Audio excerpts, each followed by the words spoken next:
I'm Eve Engler coming to you from Jojage, which has long been a meeting place of various First Nations, otherwise known as Montreal.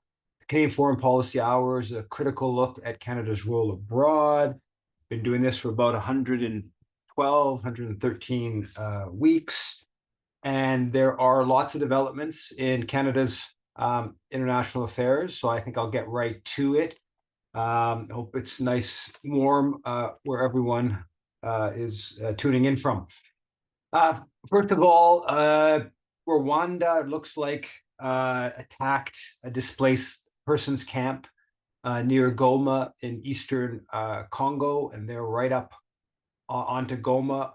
More than 1 million people have been displaced, and you hear very little about this from the Canadian government, which continues to back Paul Kagame, despite the constant violence that they've unleashed in eastern Congo. There's a story I saw today or a couple of days ago about how the elections, there's no sign of elections in Libya. So here we are now 13 years after the NATO bombing campaign, invasion, and the country is still divided, and there's doesn't seem like there's any short to medium term prospect of things significantly changing and having elections to partly to get out of the situation and consolidate the country. Nora Loretto today posted a graph of the highest oil consumption in the world, barrels per day, which had the US at 19.7 million. And in it, the third biggest is India at 4.9 million barrels per day. Canada has 2.2 million barrels per day. India is about 35 times the population of Canada. And that's only about a little bit more than twice. Canada has twice Canada's consumption of oil. Canada actually consumes more oil per day than Germany, which is about twice Canada's size, population-wise. So just another statistic that confirms the disproportionate per capita greenhouse gas emissions in Canada, with all the impacts that has. And we're seeing big floods in Brazil, outside of Nairobi in Kenya, hundreds of people dead there, probably partly linked to climate disturbances. Last week, the Canadian government hosted a big summit on plastic waste, plastics, and most of the coverage of it framed it as Stephen Guilbeault, the environment minister, trying to bring together agreement on the accord. I'll be honest, I didn't follow the ins and outs of the agreement that closely, but the Journal de Montréal, I think it was Journal, maybe it was Le Devoir, published a piece saying pas besoin de limiter la production de plastique, dit Guilbeault. So no need to limit the production of plastics, according to Canada's environment minister. That's clearly not the case. There clearly is a need to limit the production of plastics. I think there are other things that can be done in terms of recycling, in terms of lessening the damage from dumping them in oceans and stuff like that. But clearly we are producing way too much plastic, and that's something that's really all begun over the past 20, 30, 40 years. There was basically no plastic until, I think, into the 1960s, 1970s even. And so we do need to limit, and that goes into the whole use of oil, and Canada's got a big plastic production industry. Whether you can get a global agreement on limiting the production of plastic, I don't know if that's doable right now, but to deny that that is something that's necessary is definitely not an ecological position. The Canadian ombudsperson for responsible enterprise, Sherry Mayerhofer, Her mandate just came to an end, 5-year mandate, almost nothing done. Looks like there's going to be a global affairs lawyer that is going to take up the next mandate. And some of the groups, the coalition of anti-corporate group, I'm blanking on their name right now, what they call themselves.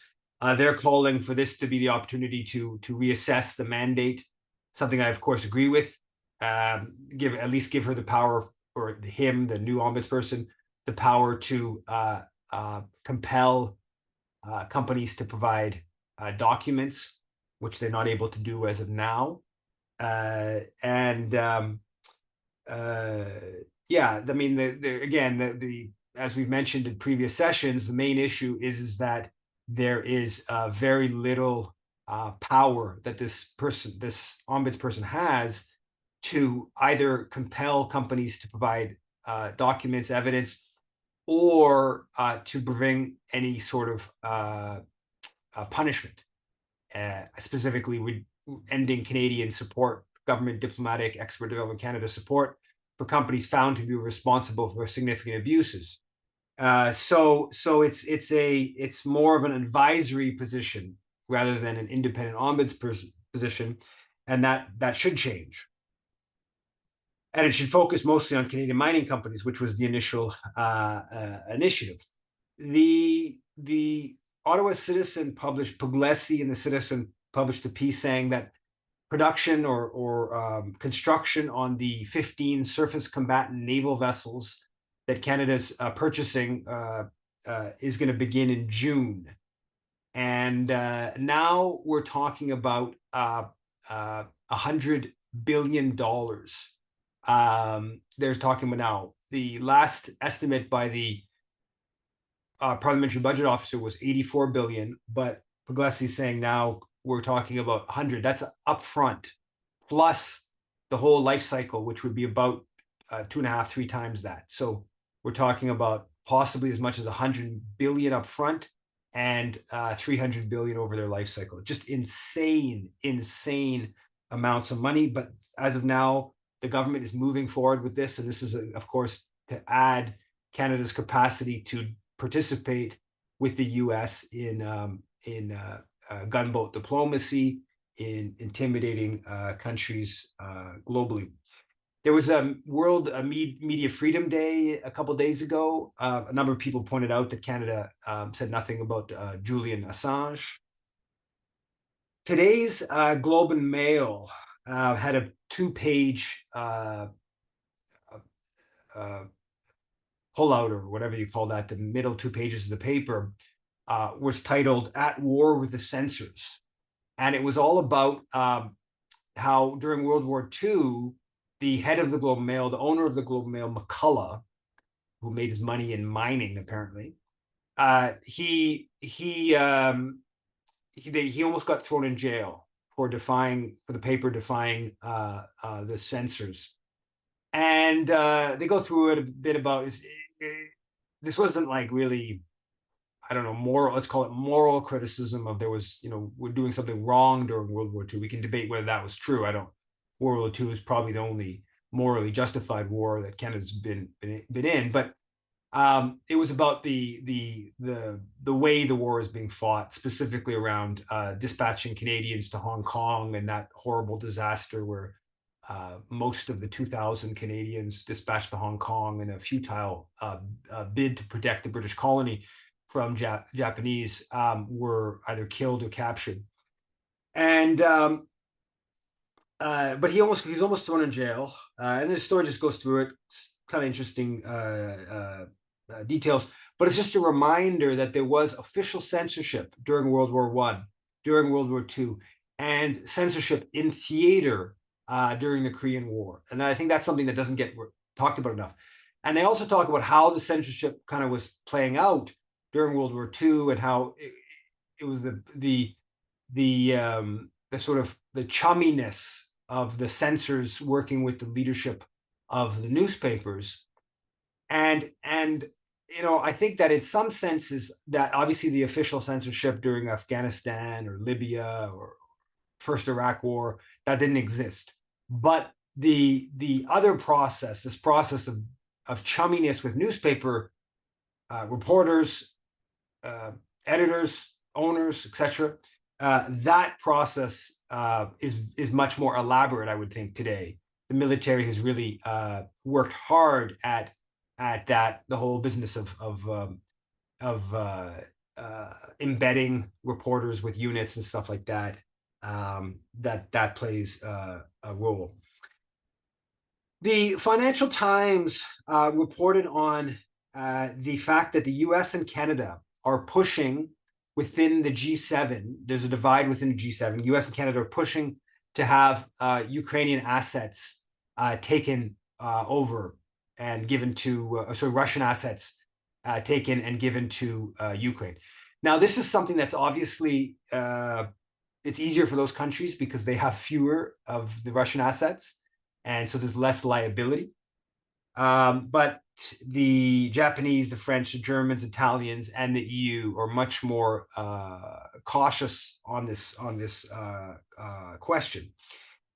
And there was a story I saw somewhere, I don't remember where it was, about how the Russians will react if those 300 or so billion dollars of assets that are frozen are taken and given to Ukraine.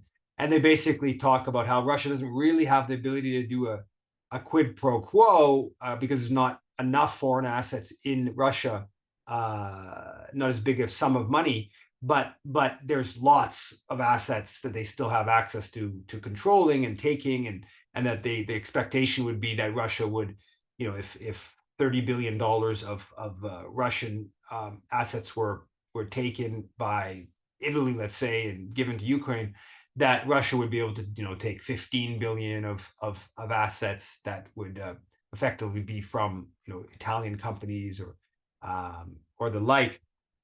So there will be a cost, a direct cost, in the sense that there will be retaliation from Russia, but also it's the whole broader question of capitalists and wealth holders don't tend to like the idea of assets being taken, and that sets a precedent that is dangerous from their perspective. And of course, this ups the ante, right? It also makes it harder to come up with a peace agreement, because one of the things that could be part of a peace agreement, one of the inducements to Russia, for instance, to lessen their territorial demands, possibly, would be to say, hey, well, we'll give you back your assets that we've frozen, the $300 billion, and that would sort of be an inducement. But at the moment when that gets handed over to Ukraine, you have less to negotiate with later on, and so Russia would presumably have a greater interest in going all the way till the end in its war aims. So obviously it's an escalatory dynamic to seize Russian assets. Also, we're seeing these verbal escalations. Obviously, Macron now has repeated, this is now fourth, fifth time, a couple times this week, repeated that France may send troops if the Ukrainian front line collapses. And then the British government announced that a big arms shipment, a couple $2 billion in arms to Ukraine, and stated very explicitly there's no problem if Ukraine uses these in targeting Russian territory. In response, obviously, the Kremlin responded, their spokesperson responded, but also reportedly, Putin called for nuclear exercises on the Ukrainian border, explicitly in response to these verbal, let's call it verbal escalation from the French and the British. So we are still straddling this dynamic of escalation in Ukraine that obviously Canada has contributed to in many different ways. This is still a dangerous conflict, obviously still a deadly conflict for those Russians, principally Ukrainians, that are being killed, but it could still escalate to something even more dangerous. The uh, three people were charged for the killing of Hardip Singh Najjar, and reportedly these they are linked to officer in India's foreign intelligence agency. So we will see what more comes of that at the geopolitical level. The Indians apparently pushed back on that question, and lots of Sikh Canadians are demanding the government gets more hardline on the Indian government, on Modi, which is a problem for Trudeau, because he's caught between India as an ally, trying to deepen relations with India as part of their Asia Pacific strategy, or the Indo-Pacific strategy to sort of target China. But it'll be interesting to see what more details come out, and whether they pursue anybody from the Indian government. On the foreign interference inquiry, the preliminary report that the judge Og released on Friday, I believe it was. There's it's an interesting kind of reaction to it. I didn't read the report. I read many stories about it, Globe, Journal de Montréal, different places, National Post, and the reaction is kind of interesting. The report is sort of from the people who've been really pushing the foreign interference angle. They see this as sort of confirming what they've been saying. They as the Globe and Mail editorial put it, the report is an important moment of clarity. The media are not to blame for the damage to Canada's democracy, nor are the leakers of classified information. As the Liberals and Mr. Johnson, the former person in charge of the inquiry, attempted to assert, China is. So the Globe's putting the blame on China. The National Post ran a story that titled "The 5 Nations That Are Trying to Influence Canada," and those 5 nations are the U.S., Israel. No, those aren't the 5 nations. Those aren't part of the 5 nations that they mentioned. The 5 nations the National Post mentions are China, Russia, India, Pakistan, and Iran. Of course, the U.S. and Israel don't try to influence Canada.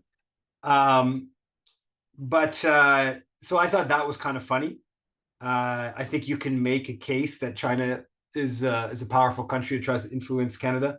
The idea that Pakistan and India, Russia, I don't actually think there's that much Russia involvement in Canada kind of at all. There's not much of a Russian diaspora. But the idea that Pakistan and Iran have sort of any influence basically in Canada is kind of comical compared to Israel, the US, of course. I mean, far and away the most powerful.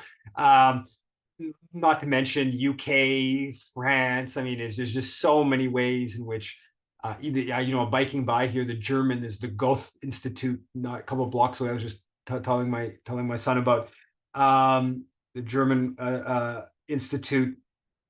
But of course, those, this is all about like official enemies kind of stuff. Now, in the report, from the reports I read, I didn't read the full thing, but many stories. They get down to 2 pieces of information, and the one is the Richmond Stevenson Conservative MP Kenny Chu, I believe is his first name, who lost, and he basically says he lost because WeChat and other sort of Chinese social media basically said that he was targeting Chinese Canadians, and that the foreign registry list that he was putting forward, that it would target Chinese Canadians, and he lost to a liberal. And I think he did lose on that issue. I think that is a majority Chinese and recent Chinese immigrant community in Vancouver, a suburb of Vancouver. And so I do think that his position on China significantly contributed. It led to a Chinese Canadians who had previously voted for him for just not being willing to vote for him. And it doesn't, the report doesn't say that, they say it may have impacted the results.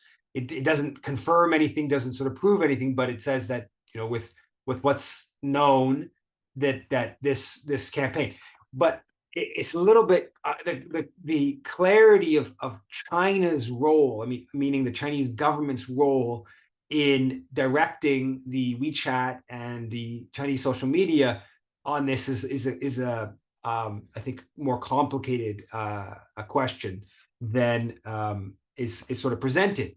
So that's the one thing where they say that a Liberal MP may have won because of sort of chatter and Chinese media being critical of this conservative MP's position towards China. And the other issue that they cite in pretty much all the reports is the Han Dong.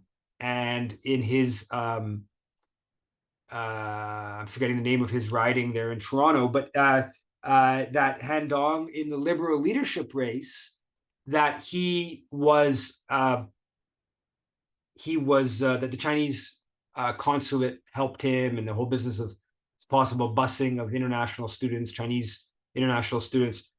And again, I've said this one many times, and it's still never mentioned. It's apparently was a close race. And what's never mentioned is something that this person posted online. This I don't forget her name.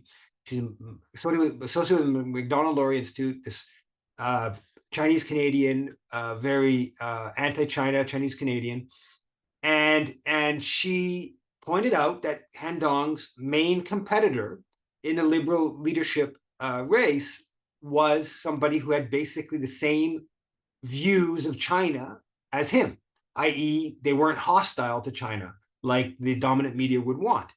And so all this talk and all this discussion about the intervention in Han Dong's to help Han Dong get elected, there's never a mention of the position on China of the person he defeated. And to me, that's absolutely essential, because if this other person had a drastically different kind of outlook on China, then it would make sense that the Chinese government was potentially devoting resources to try to not have this person elected and to have Han Dong win. But if the person has the same basic outlook on China as Han Dong, then it simply doesn't make sense for the Chinese government to devote significant resources to this. And yet none of the media have delved into it, which again I think is reflective of the fact that they won't find what they want to find by looking at who he defeated. The other issue, the Journal de Montréal cited this in its reporting. It was one of the stories was titled "Ingérence et multiculturalisme, le courage de la juge Hogg." So interference and multiculturalism, the courage of Judge Hogg. And the story basically says this is the foreign interference thing is a question of multiculturalism, and having these communities that maintain connections to their place of birth or their and so it's kind of like this Quebecois nationalist anti-multiculturalism kind of angle to the thing. So apparently she delves into that question, and that is an interesting one. It's an interesting one to see how that play out, right? And you what the thing part of that and how that's really taken on a tone is that if you go backwards, right, to the interference in elections and the kerfuffle where this began, it was all about Russia. of course, right? It was all about Russia and, the whole business about the blue anon in the US, that it was Russia that got Trump elected, and that flowed into the Canadian media. And that's this whole thing begins with Russia. Now, Russia, there's not very many Russians in Canada. I also think so the whole diaspora angle becomes a little bit kind of complicated. Also, I think there's a race element to that. Russians, of course, would be white and or mostly white, and so some of the multiculturalism kind of diaspora stuff that comes with that, I think, is complicated. Now, the whole multiculturalism thing, I mean, they repeatedly, how they frame this in the pro-foreign interference is all about the diaspora communities are being intimidated by the Chinese government. That's the principal one, and a little bit about India. Of course, if that is true, and I think that's up for debate, and I think it's true in some areas, but it's massive exaggerated. But the diaspora communities in Canada being intimidated by this whole kind of thing is more significant, right? I mean, they're basically Chinese Canadians who aren't anti-China are being, intimidated out of political affairs. I mean, just put it directly, and that's part of the point of this whole exercise.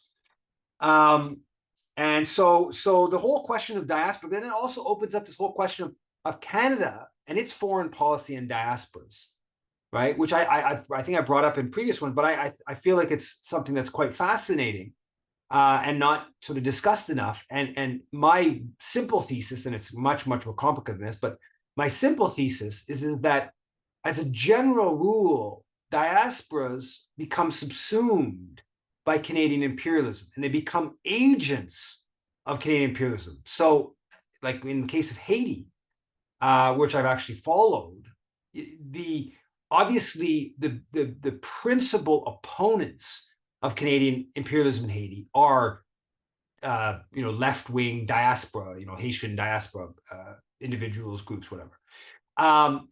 But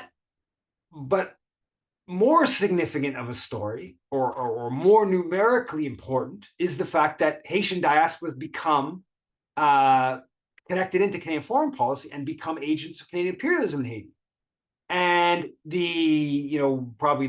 maybe the most egregious example is the Paul Arcelin, who described himself as the intellectual author of the 2004. He worked with Guy Philippe on the 2004 coup, and he was a professor at UQAM, and he's a Haitian Canadian, and he basically became an important player in ousting the elected government in 2004. And he met with Pierre Pettigrew, and his family's got this historic connection to the Conservative Party, and someone like Michaëlle Jean, right, the Governor General of Canada, she almost became the head of the sports in Haiti, right? Or you look at, I mean, this is a U.S. example. The person who became the leader after the coup had been living in Florida for 15 years, right? So the role of using diaspora to advance Canadian foreign policy is quite significant and underexplored element, and so it's just kind of interesting to sort of think about this whole focus on the multiculturalism angle to this foreign interference question, and then sort of broaden that out. Also, according to one of the Journal de Montréal articles, the report talks about how foreign interference didn't begin yesterday, and it actually goes back to cite some example of the Britain financed royalist candidates in elections in France in 1797. So obviously foreign interference is not something new. But again, in all the discussion, nothing about Canadian interference abroad, right? And that's part of the point of my and Owen Schock's recent book, Canada's Long Fight Against Democracy. We show that Canada's repeatedly interfered in other in subverting democratic governments. And none of that comes out in the report, in the media, Canada's role in that process. On Palestine, there's a UN report that said there's been 79,000 buildings completely destroyed in Gaza, 370,000 housing damaged. If it ended tomorrow, reconstruction would take at least till 2040. The Cindy McCain, John McCain's wife, who's the somebody high in I don't know if she's UNICEF or anyway, one of those international organizations, says that there is a full-blown famine in northern Gaza, and that's spreading. We're just seeing in the last hours Israel forcing people in Rafah, part of Rafah, to go on a long walk to somewhere. So they're either setting up to attack, or they're trying to up the pressure on Hamas to concede more. The NDP in the House of Commons asked Bill Blair this week about this report from the Maple about Israeli company testing weapons that have been used on Palestinians in Alberta beginning at the end of the month. That's getting a little bit of traction. The CBC's Evan Dyer is reporting about how the UK and the US have brought in some sanction against these extremist settlers, and that Canada announced that back in February, but never hasn't acted on it at all. I'm quite ambivalent about these sanctions. I mean, I certainly don't oppose it, and I support this. I'm ambivalent because I feel like there's so many ways in which Canada's enabling, and I think we should just withdraw the direct forms of support. And even meaning, when I say that, even meaning just public declarations like Canadians who are fighting with Israeli military will be investigated for possible war crimes. Just the justice minister stating that, even if there's not much movement on that, just that announcement, I think, is part of a process of ending the ways in which Canada's enabling the Holocaust in Gaza, or announcing that the Canada Revenue Agency is going to look at charities that may be violating Canada Revenue Agency rules around supporting the Israeli military. Just announcing that, and obviously doing the audits of these charities. That to me is I would prioritize that over these sort of this sort of PR kind of announcements of sanctioning extremist Israeli officials. Though I would support, I sort of support almost all ways of increasing pressure on Israel. But there's a story in Christopher Curtis, I think it was in Ricochet. Montreal police pursue criminal charges against journalists for covering Gaza protests. Savannah Craig's her name. And about 3 weeks ago, there was an action at the Scotiabank here in Montreal. I wasn't on the inside. It was about 45, 50 people who ended up getting arrested on the inside of the Scotiabank. I was outside. There was a rally, a march that began the Israeli consulate or American consulate about 3 or 4 blocks away, and then we marched over. It was chosen to be there to then because we didn't want to announce where right in front of the Scotiabank was, but the march was in support of the action at the Scotiabank, and so she's been charged just because she was covering it. She was photographing it. She was never told to leave the building, so there's very little interest in. She was covering it for, I believe, for CUTV.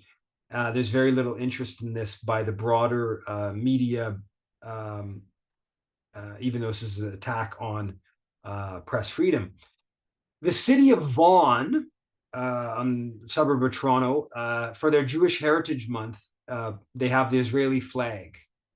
And as someone said, imagine celebrating a Muslim heritage event with putting the Saudi Arabian flag.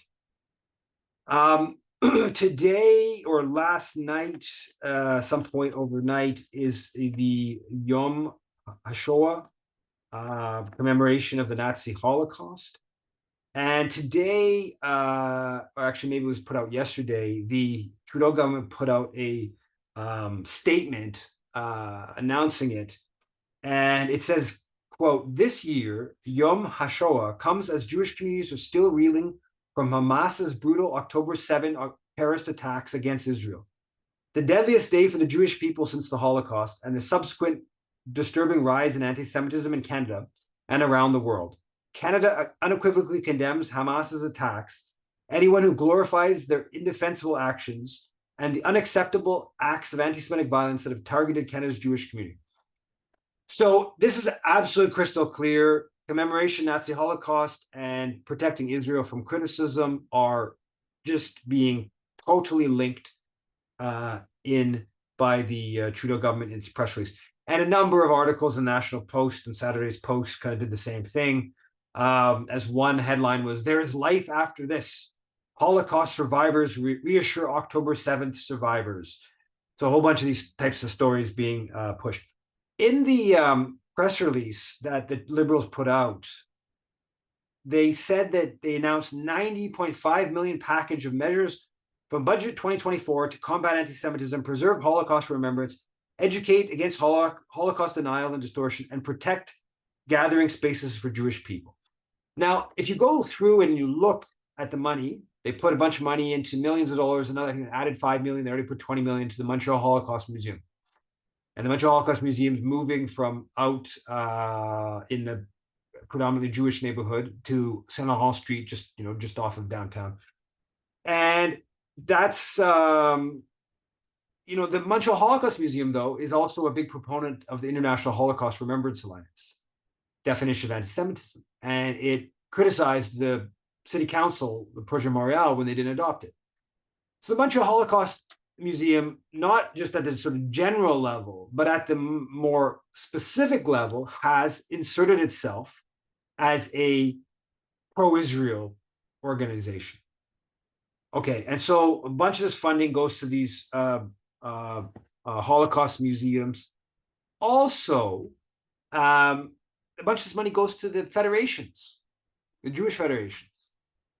Well, the Jewish federations, like the bunch of money, 20 million or something like that, to the Vancouver Jewish Federation to build new offices. Well, the federations are the sponsor of CIJA, right? The main Israel lobby group. In Montreal's case, they organize the Walk with Israel every year. In Toronto's case, they organize the what I think they call it something slightly different. Is it Walk Within? Anyway, one's Walk with Israel, and one's something slightly different, but the same point. The federations have repeatedly inserted themselves on behalf of the genocide taking place. So this is not just sort of apolitical kind of stuff. Same thing a couple of days previous, May 2nd, the government put out a release about putting up $175,000 to the Hamilton Jewish Federation to renovate its space and enhance its offerings. Again, this is it's partly tied to Holocaust related stuff, Holocaust education, but this is so deeply tied. There's the one side of it is using the Nazi Holocaust to justify Israeli crimes, but then the other side of it is the supporting institutions that are the principal lobbyists in Canada for Israel's Holocaust in Gaza.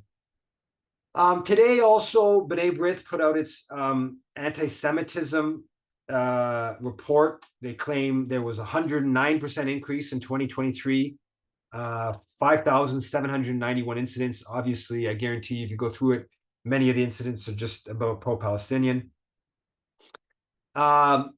Today, the Sarah Jama was, I think, like escorted out of the Parliament for the legislature in Toronto, in Ontario, for wearing a keffiyeh. And Joel Harden and another NDP MPP were wearing keffiyehs, and they left voluntarily. So that ban on keffiyehs continues.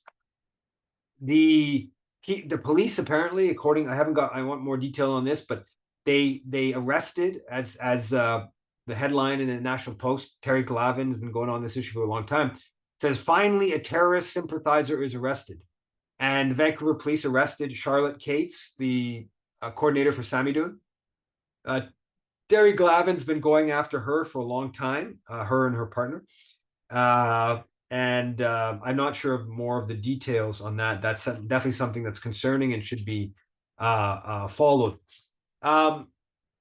The sort of Zionist fascism that we're seeing, I'm sure people saw what happened at UCLA, where pro-Israel Kahanist thugs attacked the encampment, and then that was used and hurt many people. And that was used by the police the next night to dismantle the encampment. We're seeing signs of that in Canada. JDL tried that in Toronto at the encampment there yesterday, and a bit on Thursday. And I wrote a piece about this, another piece about the sort of authoritarian fascist tendencies of the pro-Israel milieu, which I've written about a couple of times in recent months. And I cite a whole bunch of different examples, but one is this Toronto filmmaker telling the Toronto Police Security Services Board that everyone I know, this pro-Israel guy, everyone I know is getting armed, and that should scare us. That should scare everyone, he said. So there's this whole kind of growing thing about pro-Israel types getting armed, and the former head of the JDL has been hosting these arms training sessions, and his slogan, I think, is "Every Jew a 22." So there is definitely this sort of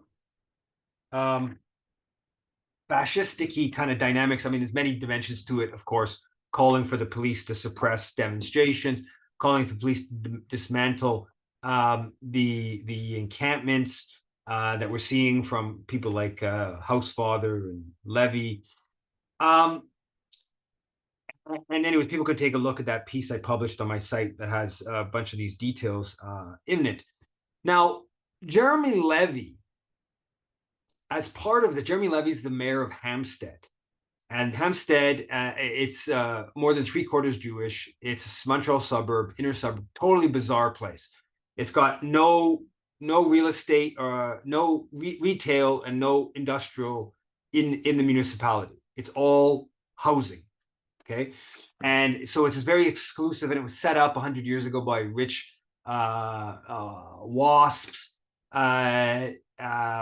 and over the past, since World War II, it's went from being this white Anglo-Saxon Protestant elite place to being this principally Jewish elite. It's second, I've seen different things, second or third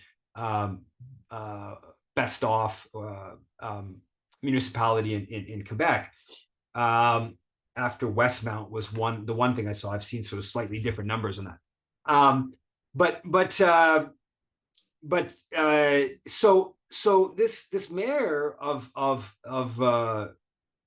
Hampstead has received this week, got quite a bit of attention for a post he put out, which we said it on Twitter, and I believe it was also on his Facebook. He said, given the recent behavior of the pro-Palestinian group, Canada should reconsider its immigration plans for Gazans. Their values seem incompatible with ours, and I have no desire to welcome more hatred into our country. So, he's just stating openly, with these Palestinians in Gaza are, they're hate-filled, and they shouldn't come to Canada because they're not compatible with our values. Pretty open racist anti-immigrant kind of sentiment. And a whole bunch of people like linked it to the same kind of stuff that was said about why we didn't want to have Jews come in during and before World War II. And very good piece in the La Presse where they actually cite some of the op-eds or the passages in Le Devoir on this question, right? About explicitly not having it was there was anti-European immigration, but it was specifically anti-Jewish as part of this anti-immigration. And so the language is quite similar, and there's the famous St. Louis boat, and people get turned away, and many people perish.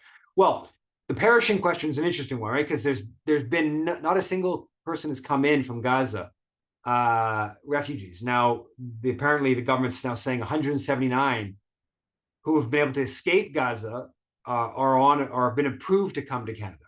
But so there's a whole bunch of people who possibly are dead today because Canada didn't facilitate the process of bringing them in from Gaza. So there's a parallel there with the St. Louis boat affair and Jews who perished and because Canada wouldn't open the doors. So this is what's coming from Levy, the mayor of Hampstead, and there was pushback to this question. And I went back and this is the guy that I asked back in December. I asked him about how many Palestinian children, at that point it was like 8,000 Palestinian children been killed, and I asked him, well, if there's 20,000 killed and 50,000, 100,000, and he kept saying he'd support Israel no matter what, even 100,000 Palestinian children killed. So the guy's crazy. I mean, he's a serious Jewish supremacist. That was very clear from then. But so in the last multiple weeks, I just went through his Twitter and just seeing what this guy has been doing alongside it. First of all, he repeats multiple racist kind of comments, including one repeating the same angle of Palestinians from Gaza are a national security threat. He calls for he calls for like invading Rafah. He's really pushing hard. It's imperative that Israel goes into Rafah. More killing. The 1.5 million or however people are caught there. Calls for the SWAT team getting into McGill just to arrest them all.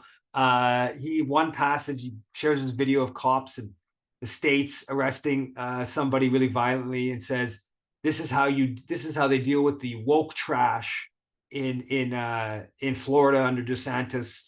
And he's saying this is what has to happen to the Hamas supporters in Canada, any means necessary of force. He says he's got a really authoritarian streak.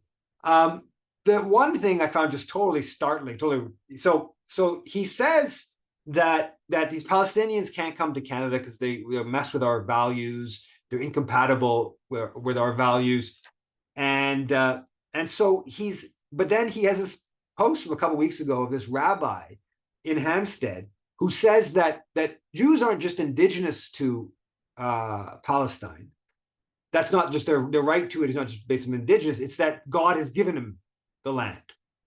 So how Levy, who apparently his family's got 150-year roots in Canada, one of his family members was like first Jewish governor general, not governor general, first governor of the Bank of Canada in I think the 50s or maybe early 60s. So he's got establishment kind of whatever. He's got a long history kind of. So he's saying that these Palestinians can't come to Canada, but he's also saying that God has given him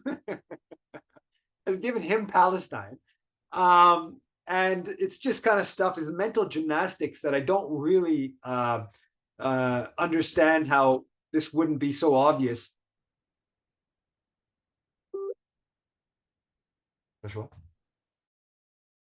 No. Okay. Sorry. I just interrupted.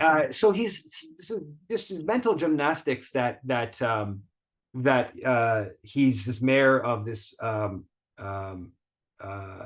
Hampstead is pushing.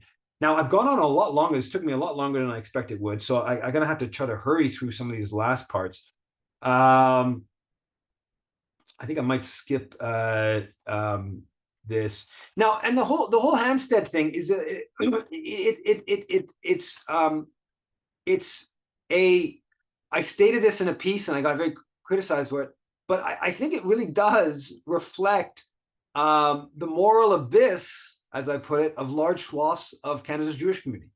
This is a well-to-do, exclusive neighborhood that is totally genocidal, and it's just over the top. This is not just the mayor on his personal time. And I should point out, in the Gazette on Saturday, Levy is very clear that this is not just his personal opinion, but this is basically what his, as he puts it, his community has been saying. We don't want these Palestinians coming in because they're going to bring hate into Canada. And so he very much, and I've looked, I haven't gone and done the thorough thing. I'm just writing this piece about Levy. But none of the pro-Israel Jewish organizations seem to have said anything critical in response to Levy's racism, authoritarianism, pro-genocide, basically pro-bloodletting kind of positions. So, and yet they all have connections to him, right? He's a player in the pro-Israel Jewish institutional milieu. So he may be extreme and he may be crass, and quite frankly, he may be dumb. I would say he comes across to me as kind of dumb in his advocacy, but he represents a politic, and this is something that people don't want to confront. But Hampstead is a very odious reality that I think does need to be confronted. Now, on a more uplifting note, there's of course been this amazing student encampments that have been blowing up at Canadian universities. McGill. Now, I just came back. I was there until about just an hour before starting. It's very solid. Horrible rain here the last 9 days. Just they've been hit so horribly on that front, but it's going strong. It's very well organized. I think it's at 9 days now. It's University of Toronto, UBC, McMaster, University of Victoria, University of Vancouver Island in Nanaimo, University of Manitoba has something going on, University of Ottawa. And I gotta say, in Montreal's case, the amount of media attention that it has generated, the first 4 days of the encampment generated more corporate establishment media attention, lots of it quite sympathetic, and I would say getting more sympathetic with time, because Montreal Gazette's publishing pieces that you just would not that just not have been publishing a few months ago, couple weeks ago, tied to the encampment. Obviously, still most of the media attention is not getting at the heart of the matter, but nonetheless, tons of very good media attention, repeated references to genocide that's coming up, endlessly, connections to South Africa, connections to Vietnam, things that put the protest movement in a sort of positive historical light. So that's obviously very uplifting. In the US, as someone pointed out, there's more arrests in 2 weeks. I think it's towards 2,500 arrests than there were in Hong Kong in 6 months of protests in 2019, when there was tons of fire bombings, and I believe a police officer killed by protesters. So Francois Legault here has called on the cops. He got really hard, the cops, to intervene. They've not doing that. Even the Justice Minister criticized him. Doug Ford today, I saw, calling for the encampments to be shut down. A lot of the corporate media kind of freaking out about it. As Howard Levitt in the National Post, this is the guy, this is the lawyer who's supposed to be a labor, 6 months, 7 months, talked about him multiple times. He's supposed to write about labor law and from a corporate pro-business kind of perspective, and he's just become basically a over-the-top Zionist activist over the last 7 months. He has a piece about campus protests are hardly spontaneous. It is well documented that Islamic regimes, Iran and Qatar in particular, have been sending monies and supporters to the West and organizing campuses through BDS and other activities. So of course, this is all Iran and Qatar. This is the kind of stuff. This is in the business section. This is the Financial Post. But what this has to do with a labor lawyer, I don't know. It's gotten so out of control. But the National Post, one day, I think it was on Friday, all 5 pages, all 5 stories on the front page, all about Palestine, all like just over the top, just total utter panic. It's just the propaganda is absolutely unbelievable. Thompson River at Kamloops University. Apparently, they got the administration basically under threat that they were going to start a encampment. The administration has agreed to look at the question of divestment over the next little bit.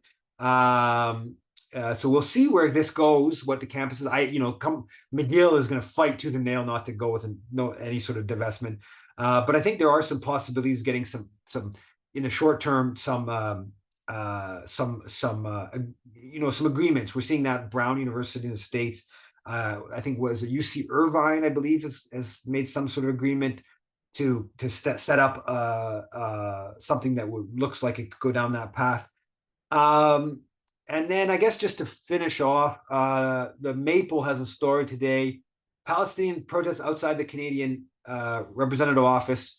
And so a couple of days ago, Palestinians in Ramallah protested with signs in support of UBC, McGill, the other encampments. And one of their signs had titled KKK Canada, where's that arms embargo? Pointing out on the Trudeau government's hypocrisy on that question. Again, I've gone on for far too long. I didn't expect that. I apologize. If there are any comments or questions, I'm going to try to make Laura a co-host.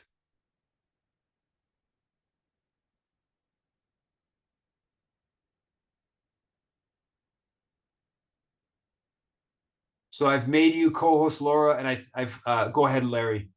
Yeah. Yeah, Yves, I just had a question. I guess they're going to be, like the Speaker of the Legislature of Ontario is going to allow politicians, staff, and visitors to enter the building while wearing a keffiyeh, but they can't wear it like in the legislative chamber, which seems kind of pointless. But I don't know. Do you think this is eventually going to lead to them like caving completely on it? Maybe. I don't know. Is this maybe a first step in that?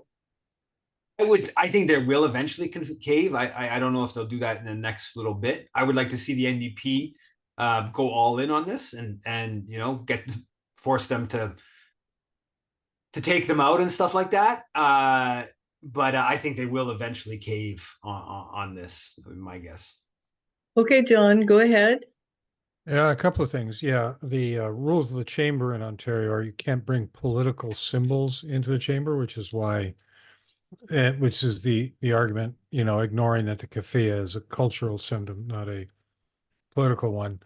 And there's not a general acceptance, I don't think, of the idea of anti-Palestinian racism as a thing, although we all see it.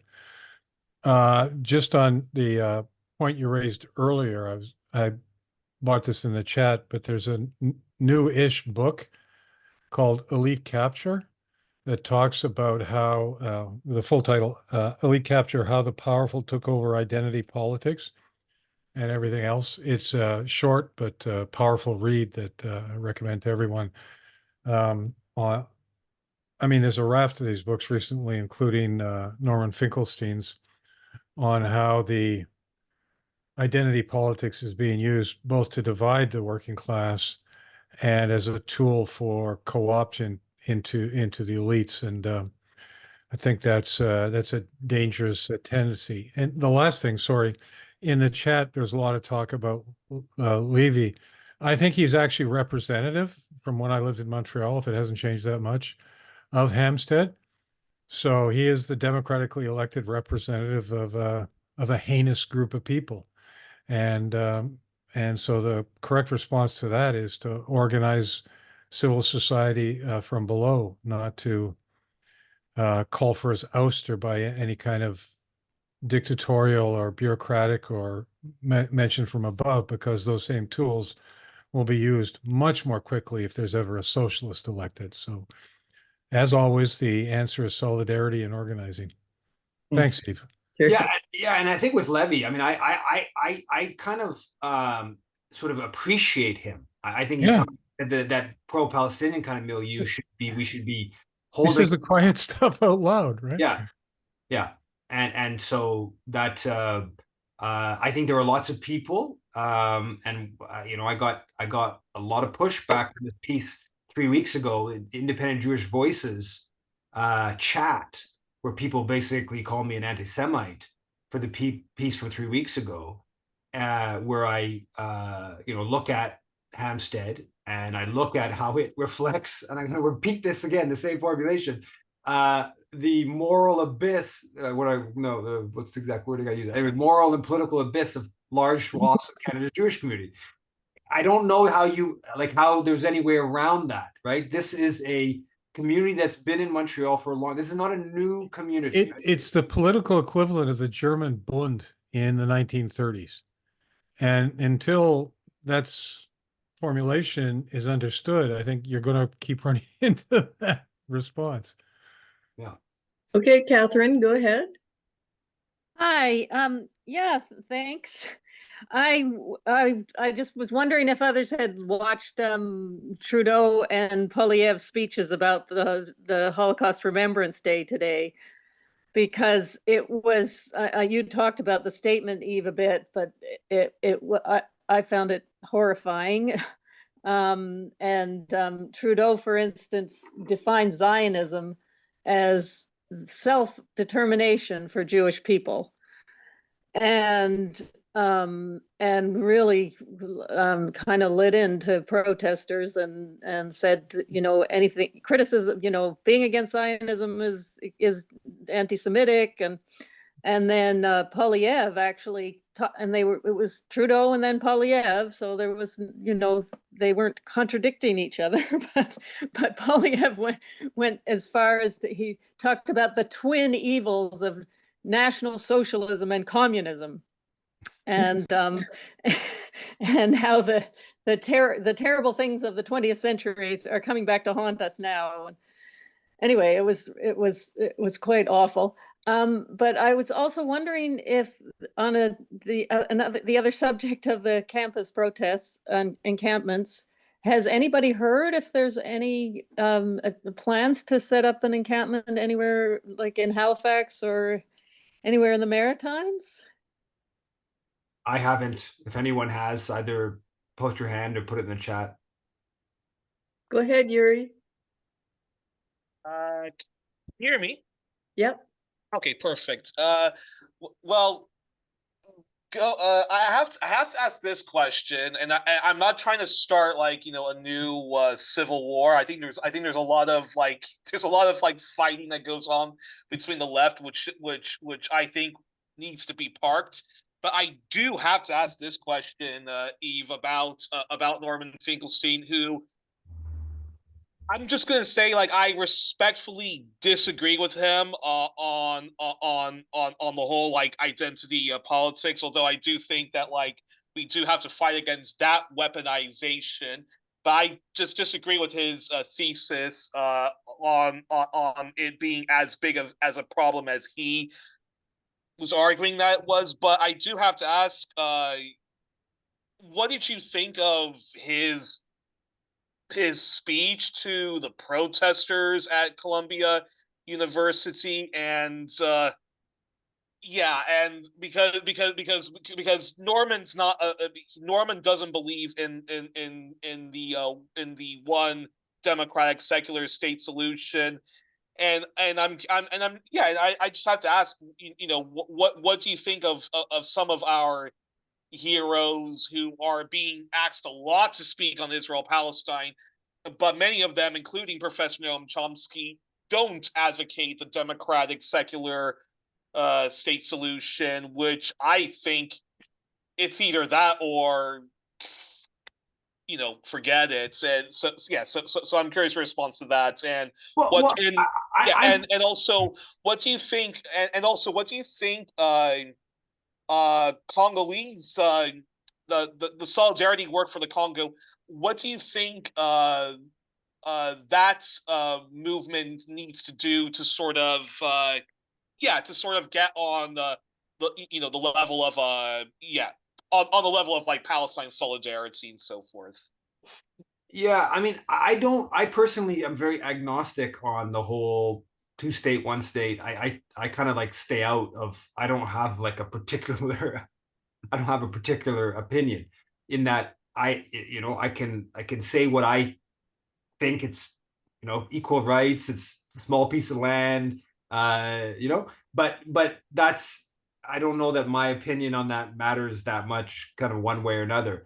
So I don't really get in that. With regards to Finkelstein, I saw there was criticism of his speech. I didn't listen to his speech. I get the point of I think something he said, he criticizes from the river to the sea. I don't, I've chanted that dozens, hundreds, I don't know how many times. I don't I I feel like there's it's a totally defensible chant, but it's also, it's not my top chant either. But so I think there's some that I agree. There's a point that I think Finkelstein did make that I think, and I think that the encampments is a tension. I've been thinking about this a decent amount about like there's a tension between being, I don't know, let's call it like revolutionary or like really, all in firm. And that's, you have to have that to do something like this encampment, right? You have to have that kind of like, that kind of spirit. But then there's like, it can often be more quote unquote revolutionary to then pull back to a like very modest reform win, right? Or like demand or whatever, right? So it's like there's this tension there. And I was talking to Shadi Maroof, one of the people who set up Lathmoof's brother, but one of the people who set up that set up SPHR, who's been prominent Palestine activist for 25 years in Montreal. I was talking to Shadi about like he's trying to figure out like a strategy of I don't know, like an exit strategy for the encampment, and like a proposal that can kind of like get from the administration that doesn't want to deal with it. Basically he's coming up with this idea of trying to figure out if the city of Montreal could actually spearhead some sort of initiative that had some professors, some students, some administrators that would look at the question of ethical investment policies for the university, for McGill and Concordia. It's a probably very unlikely kind of thing to pull off, but I agree with the spirit of what he's trying to come up with, which is where there is going to be some endpoint on the encampment, right? People are eventually just going to get too tired, and so if you can get some sort of win, like it's a win already, right? The camp's a win already. There's no doubt about that. Like if it just disappeared tomorrow, it would already be a win. It wouldn't be the win that we want it to be. But even divestment at McGill is not the win we want it to be. Even if you got the full demand of what they want at McGill, it's not the win that we really want or they really want. So you're at any point in the right, you're conceding no matter what in some sense or another.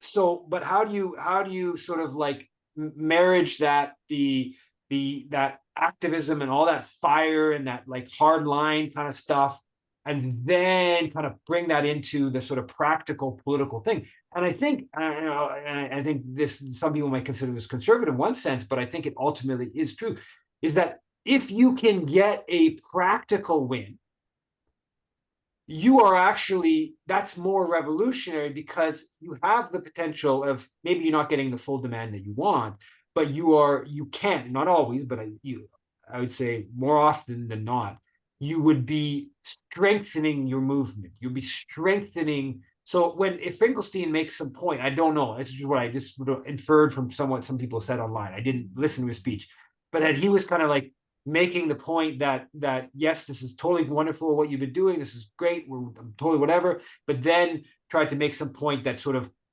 try to, I don't know, package your demands in a more politically acceptable way or whatever. That's sort of what I'm understanding that the point he was making.